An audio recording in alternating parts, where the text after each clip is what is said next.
Bismillahirrahmanirrahim. Assalamu alaikum wa rahmatullah. Je suis Louki Sami, doctorat en sciences d'ingénieur génie des matériaux. Bienvenue à ma chaîne destinée aux étudiants de SMC et SMP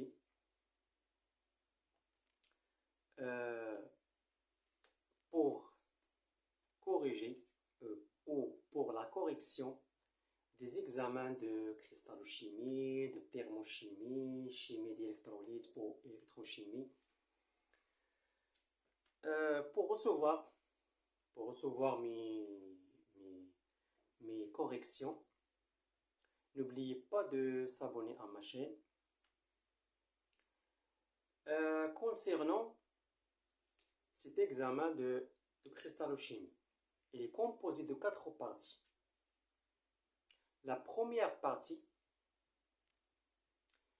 est destinée à l'étude de la structure CSCl. La deuxième partie est réservée aux structures NaCl. La troisième partie traitera la structure ZNS Blend. Et la quatrième et dernière partie étudie la structure fluorine. Et avant de commencer, laissez-moi aux commentaires dans quelle structure cristallina et cristallise ces composés-là. Et quelles sont les positions cationiques et anioniques occupées par ces atomes-là. Et à la fin de chaque vidéo, Inch'Allah, غادي نحاول نعطيكم نختموها بواحد عبرة أو مثال أو حكمة يعني pour vous motiver un peu. Donc, à la barakatillah, on commence. La première partie, c'est la structure CSCl. Donc, quelle structure il cristallise CSCl? Donc, il cristallise dans le système cubique. Dans les anions, ça veut dire Cl-, forme un réseau simple. Ça veut dire qu'il occupe les sommets. Les Cl- occupent les sommets. Et CS+, ou le cation, occupe le centre du cube. Donc, on commence par dessiner la maille de ce composé-là. Donc, comme on avait dit, il cristallise dans le système cubique. Donc, on va tracer notre cube.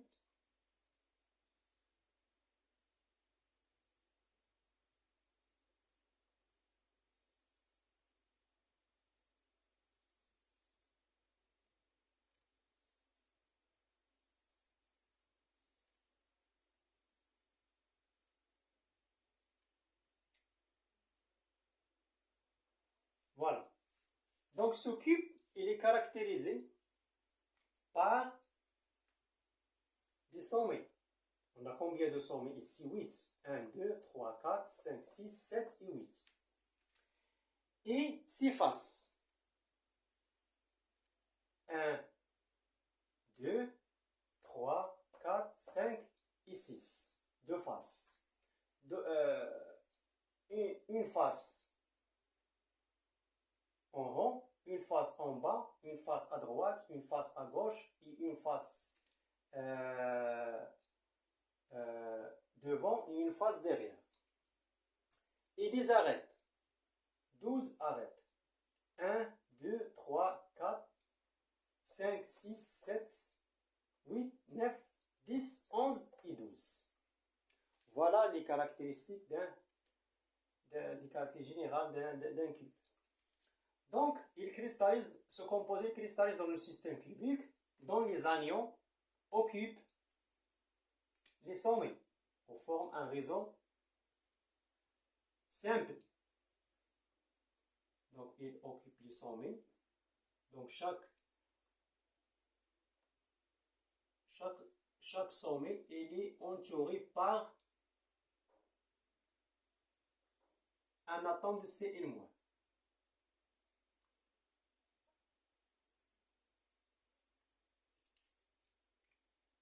Donc, on a ici 8 motifs. 1, 2, 3, 4, 5, 6, 7 et 8 qui occupent les sommets. Donc voilà ici le Cl-. Donc Cl+, Cs+. Donc il se situe au centre du cube. Et attention, faites attention, une petite remarque, faites attention aux tailles des cations et des anions. Donc les tailles des anions, ils sont généralement plus grandes que celles du cation. Donc voilà Cs+.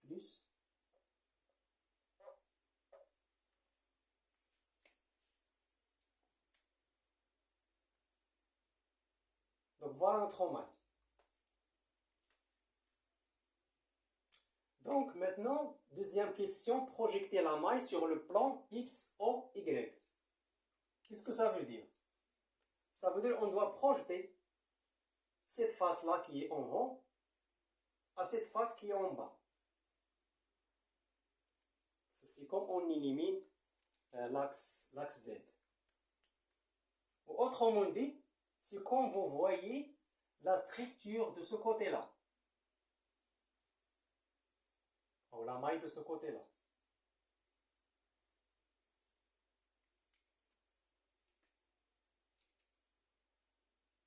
C'est comme vous voyez la maille en haut. En dessus de la maille. Donc, qu'est-ce que vous observez? Vous observez un carré. Donc, si on projette sur le plan X, O, Y, ça veut dire, voilà X.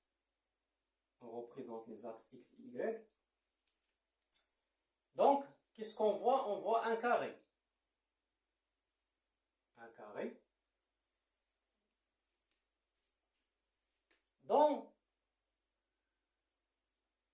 leurs sommets, ils sont occupés par les Cl-. Donc, on a 1 ici, 2 ici, 3 ici et 4 ici.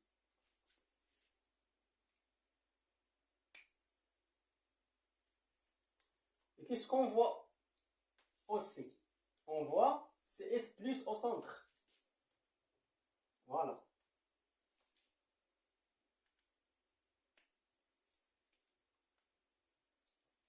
Maintenant, qu'est-ce qu'il nous reste? Il reste d'ajouter les coordonnées selon l'axe Z de ces atomes-là. Donc, lorsque vous observez cet atome-là, on observe un atome à 0 suivant Z et un atome à 1 suivant Z. C'est comme ils sont confondus. Donc, 0, un atome à 0 et un atome à 1. Cet atome-là, on observe un atome à 0 et un atome à 1. Donc, c'est 0, 1. Pour ce motif-là, on observe un atome à 0 et un atome à 1. Et pour ce motif-là, on observe un atome à 0 et un atome à 1. Donc c'est 0, 1. Il reste, maintenant c'est pour Cl-. Et pour Cs+, donc il est à 1,5 suivant Z. Donc on note 1,5. Donc il est 1,5 suivant Z. Voilà la projection sur l'axe Z. Donc voilà la projection, c'est tout simplement.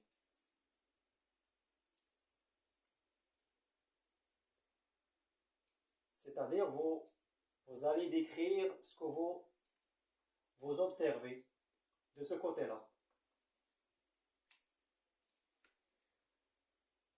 Voilà. Donc maintenant, on passe à la troisième question, c'est de calculer le nombre de motifs par maille ou le nombre de groupements formulaires par maille. C'est la même chose. Ça veut dire on doit déterminer le nombre de CL- par maille et le nombre de CS+ par maille. Donc on doit déterminer le nombre de motifs pour chaque ion. On commence par CL-. On commence par CL-.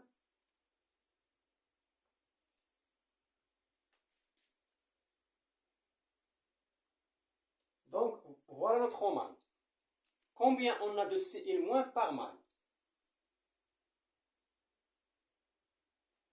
On a 1, 2, 3, 4, 5, 6, 7 et 8. Donc 8. On a 8 atomes pour CL-. Il occupe les sommets. Mais on ne doit pas s'arrêter ici. On doit multiplier le nombre d'atomes trouvés par un facteur de partage. Ça veut dire combien il partage ce sommet avec les autres mailles. Donc chaque sommet, il est partagé par 8 mailles. Ça veut dire si comme vous avez ici 8 mailles, 8 sommets, si comme vous avez ici le premier sommet, c'est dans cette maille, donc il est partagé par 8 mailles. C'est comme vous avez, donc on doit multiplier par 1/8. Ça veut dire on a le 1/8 de l'atome dans notre maille. Les 7/8 qui restent, ils sont partagés par les autres mailles. C'est comme vous avez ici pour vous expliquer plus en détail. Donc, c'est comme vous avez ici, par exemple cet atome-là, divisé par 8. Donc 2, 4, 6 et 8. Donc, le 1/8 de cet atome, il appartient à notre maille.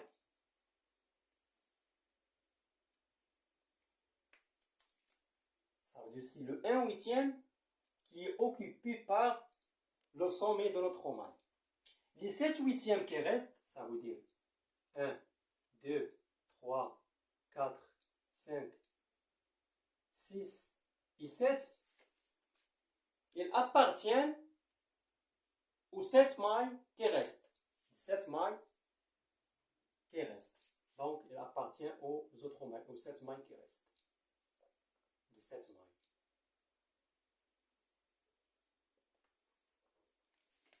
C'est ça le principe. Donc, chaque sommet, il est partagé par 8 mailles. C'est le même principe pour les autres constitutions du cube. Les arêtes, les faces. Donc, on va voir ça en détail dans les prochaines vidéos lorsqu'on étudie la structure NaCl. Et ZNS, etc., etc. Donc ça, c'est pour Cl-. Ça fait combien? 8 fois 1/8, c'est 1 Cl- par maille. Voilà. Vous avez un seul motif par maille. Un seul motif de Cl- par maille. Donc, pour CS+,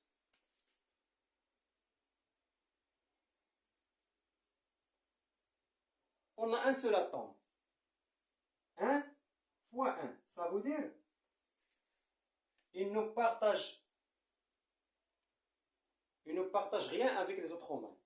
Parce que il se trouve à l'intérieur de la maille. Donc les sites qui se trouvent, ou les atomes qui se trouvent à l'intérieur de la maille, comme le centre du cube, les 6 tétraédriques, etc. Donc, ils ne partagent rien avec les autres mailles. Donc, on doit multiplier par 1.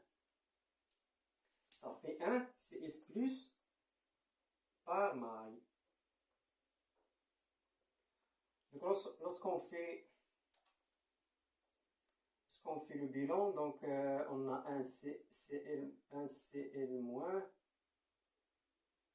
plus un CS plus, ça nous donne un CS CL par maille. Donc c'est ça. Ça veut dire le nombre de motifs par maille est égal à 1. C'est ça le Z. Ça, c'est le nombre de motifs de notre composé. Et ça, c'est le nombre de motifs des motifs constituant notre maille, ou les ions constituant notre maille. Passons maintenant aux coordinances. C'est quoi la coordinance? C'est le nombre des atomes les plus proches voisins de l'atome étudié ou de l'atome concerné. En plus de ça, ils doivent être de la même distance. Ils doivent être de même distance.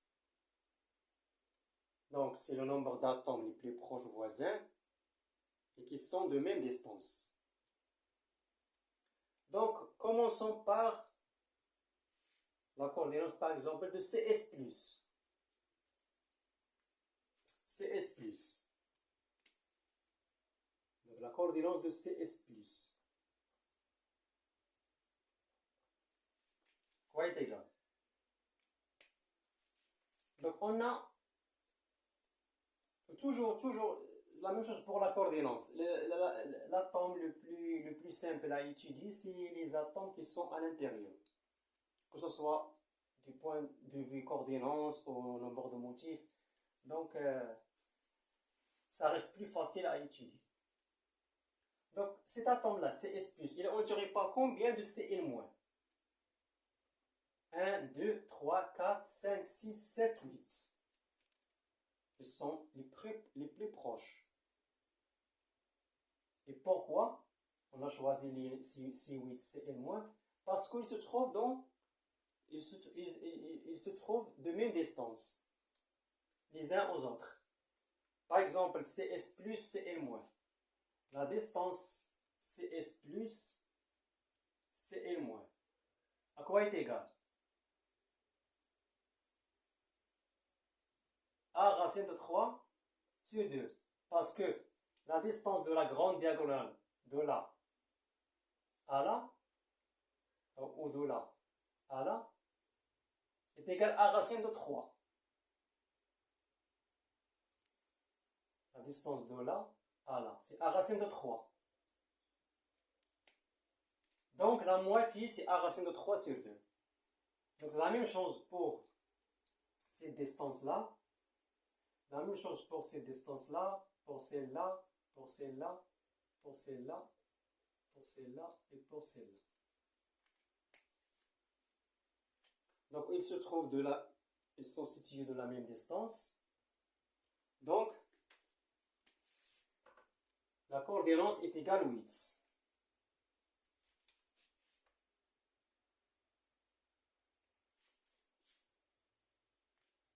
Maintenant, Cl-.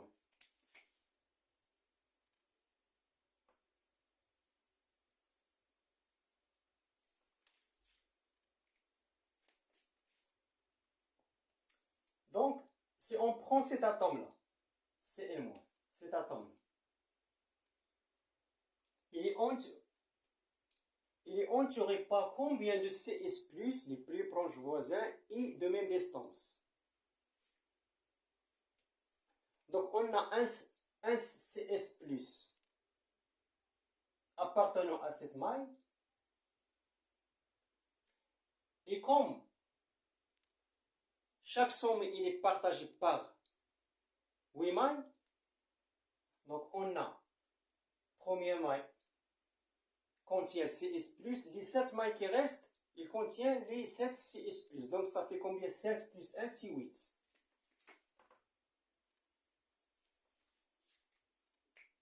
Parce que ce sommet-là, on a les 7 mailles qui sont attachées à cette maille-là, à ce sommet-là. Donc, ça fait combien le 1 de cette maille, plus les 7 de CS+, pour les autres mailles, appartenant aux autres mailles. Donc, ça fait 8. Donc, on a un cube. C'est quand vous avez 8 cubes. 4 en bas, 4. 2, ou les deux en derrière, ça fait 4. Ou les 4 qui restent, au moins les mailles qui sont en dessus, plutôt.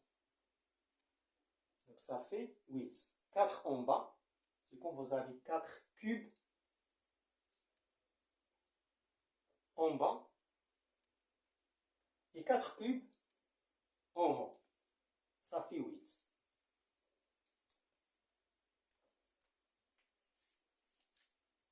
Voilà. Donc, maintenant, il reste les coordonnées réduites. Pour bien vous expliquer, et les autres mailles, je peux dessiner quelques mailles. Par exemple, ici.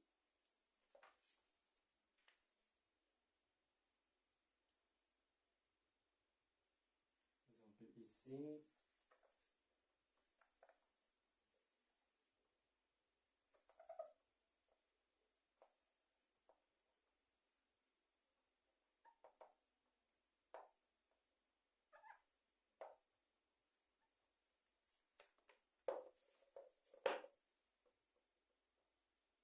Voilà notre maille.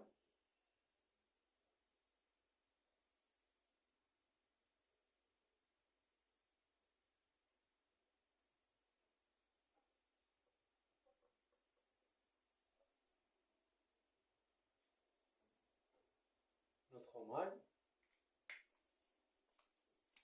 Ici, c'est plus. Par exemple,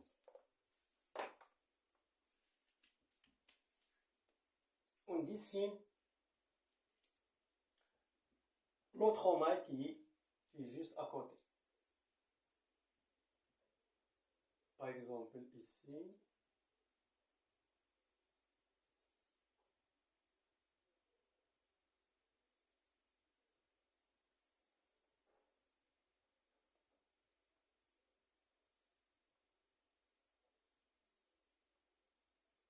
Voilà. Bien sûr, j'ai oublié de vous dire que les segments ou les arêtes qui sont à l'intérieur de la maille, c'est toujours représenté par des pointillés. Ils seront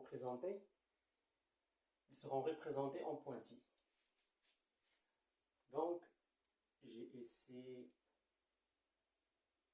voilà, notre maille.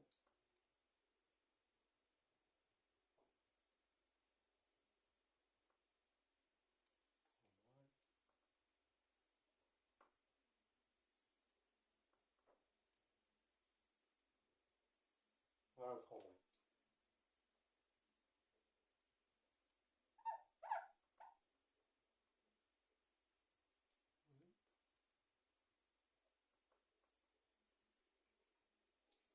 Ça, c'est le moins, c'est le moins, c'est le moins.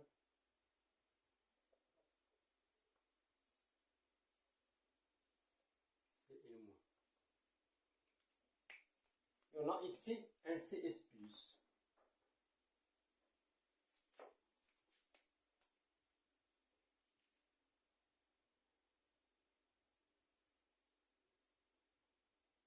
Ça, c'est le deuxième maille. Les deux mailles sont en derrière, par exemple.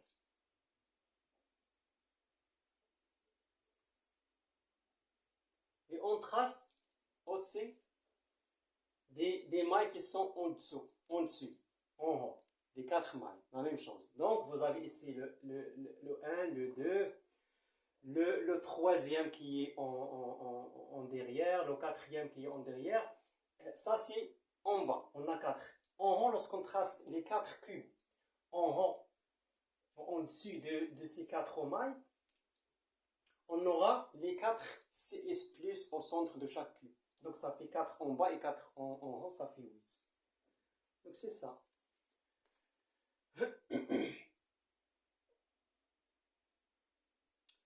Donc voilà un seul exemple. J'ai tracé un seul maille. Donc pour les coordonnées réduites, ce sont les positions des atomes selon l'axe X, Y et Z. Donc les coordonnées réduites pour chaque ion. Donc on commence par Cl-. Donc il occupe quoi? Cl-, il occupe les sommets. Donc toujours les sommets sont en position 0, 0, 0.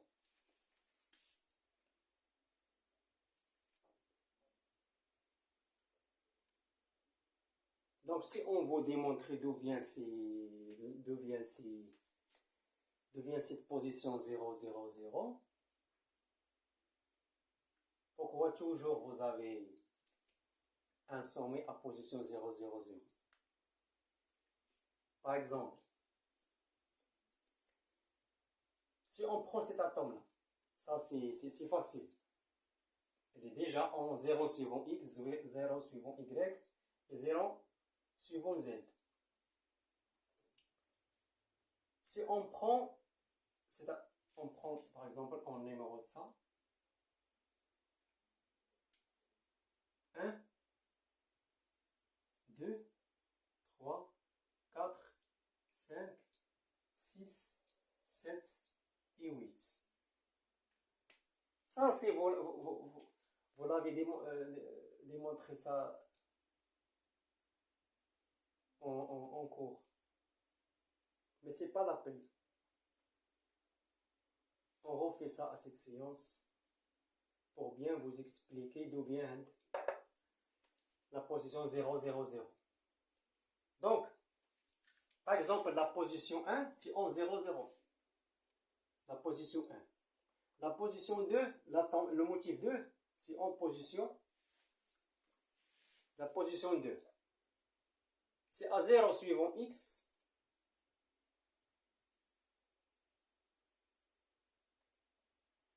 Le 1 suivant Y. 0 suivant Z. Troisième atome. C'est à 1 suivant X. 1 suivant Y. Et 0 suivant Z.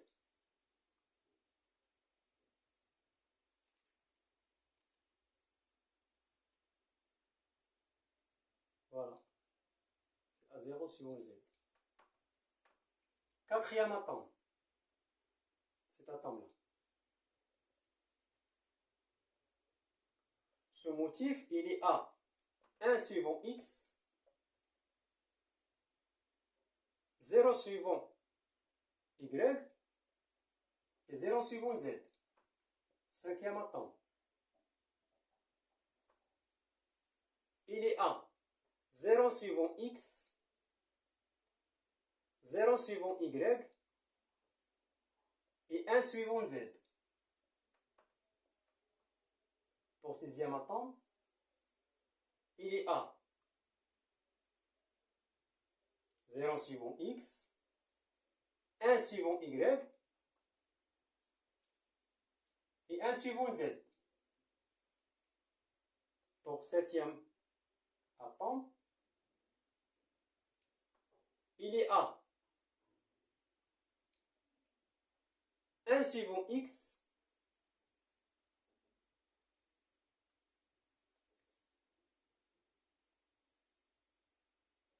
1 suivant X, suivant Y et un suivant Z. Dernier motif, il y a un suivant X,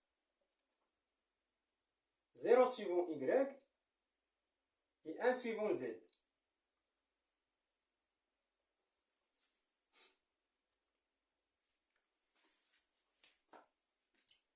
Et comme vous l'avez vu en cristallographie, la position 1, c'est équivalent à 0. Donc on remplace 1 par 0. Donc on obtient le 0, 0, 0. Vous remplacez chaque motif par... Vous remplacez chaque motif qui contient la position 1 par 0. Donc on remplace ça par 0, ça par 0, ça par 0, ça par 0, ça par 0, ça par 0, ça par 0, ça par 0, ça par 0, ça par 0, ça par 0 et ça par 0. Donc vous obtenez cette position-là. Le 0, 0, 0. C'est juste une petite démonstration. Donc vous l'avez déjà vu ça en cours. Maintenant, il reste la coordonnée réduite, les coordonnées réduites de CS+.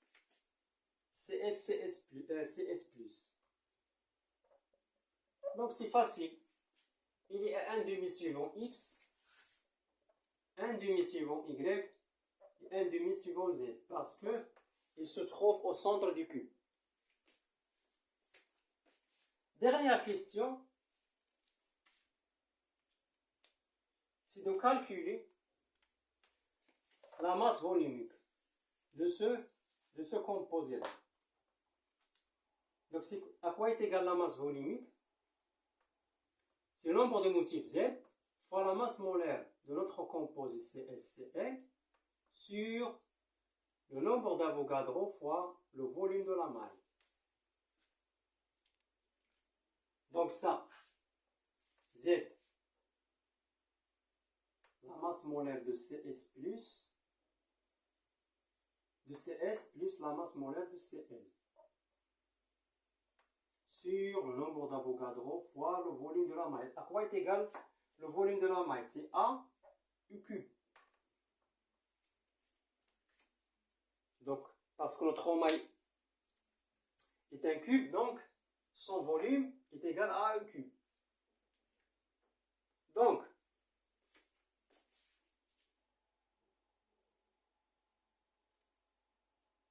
notre masse volumique, puisque notre masse volumique est exprimée en grammes par centimètre cube, elle doit s'exprimer soit en grammes par centimètre cube, soit en kilogrammes par mètre cube. Donc on a ici des masses molaires grammes par mole. Donc les masses molaires ici c'est grammes par mole. Donc on doit exprimer notre masse volumique par grammes par centimètre cube. On doit exprimer notre masse en grammes par centimètre cube. Donc, on a notre paramètre A. Donc ça, on l'a déjà calculé. Z, c'est 1. La masse molaire est donnée de CS. La masse molaire de Cl est donnée. Et également, le paramètre A est donné. Donc le paramètre A, c'est en Armstrong. En Armstrong, donc,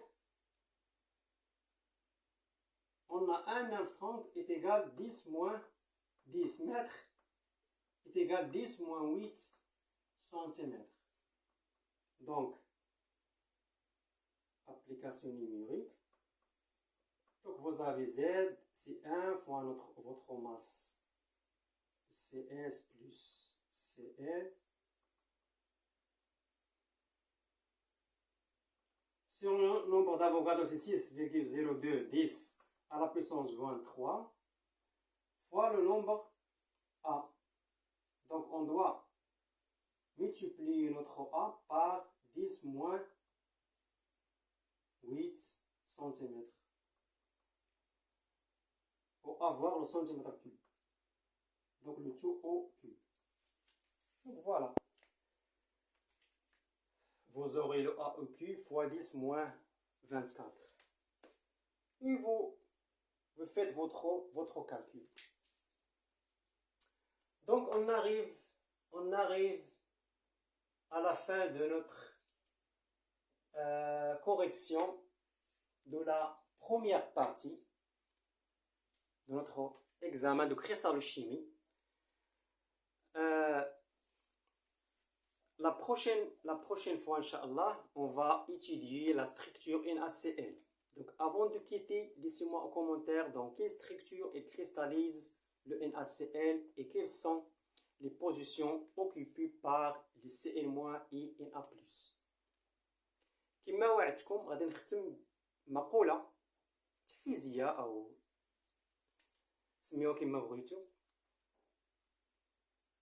دونك هاد المقولة كتقول أو هاد الحكمة كتقول: من سهر الليالي نال المعالي. اللي بغا يوصل خاصو يسهر، خاصو يبذل المجهود. اللي بغا يوصل لشي هدف، اللي بغا يحقق شي هدف، خاصو يبذل المجهود، خاصو يسهر الليالي، خاصو يتعب باش يوصل. حتى حاجه ما سهله وحتى حاجه ما صعيبه، كلشي ممكن ولكن بالجد والعمل. Donc je vous souhaite une excellente journée. Assalamu alaikum wa rahmatullah.